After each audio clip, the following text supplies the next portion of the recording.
Hello everyone, তোমরা সবাই কেমন আছো? আশা করি খুব ভালো আছো। কালকে তো গণেশ পূজা হয়ে গেছে, আজকে দধিকর্মা।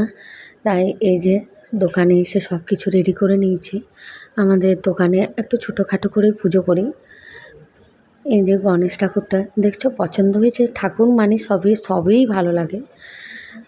যতটুকু সামর্থ্য অনুযায়ী আমরা একটু পুজো করে থাকি।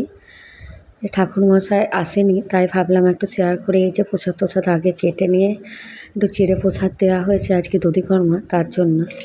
এই যে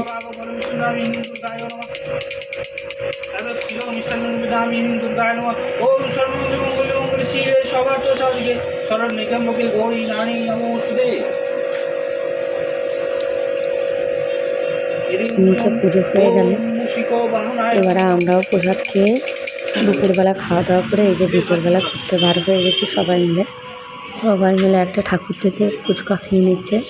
সবাই ফুচকা খুবই ভালোবাসে, দেখতে পাচ্ছ। আমার ননদের ছোটো ছেলেটা খুবই ফুচকা খেতে ভালোবাসে। ফুচকাটা একটু দেখাবি। আর এই ফুচকা খাওয়া হয়ে যাওয়ার পরে এই যে সামনে একটা মণ্ডপ করেছে গণেশ ঠাকুরের, ছোটোখাটো করে, বেশ সুন্দর মূর্তিটা, তাই না? খুবই ভালো লাগে। সবাই মিলে তারপরে একসঙ্গে ঘুরতে যাওয়াটার মজাটাই আলাদা।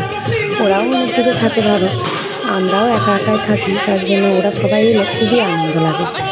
আর এই যে ওরা চারজন সারা রাত ধরে বদমাইশি করতেই থাকে, সবসময়তেই ঘুমোতেই চায় না ওরা। খুবই ওদের মধ্যে খুব আনন্দ লাগে।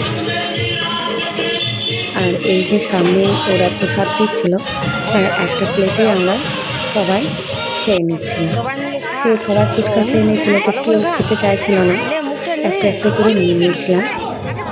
এই যে আমাদের প্রসাদ খেতে খুব ভালোবাসে। যদি ভালো লাগে প্লিজ শেয়ার, কমেন্ট, সাবস্ক্রাইব।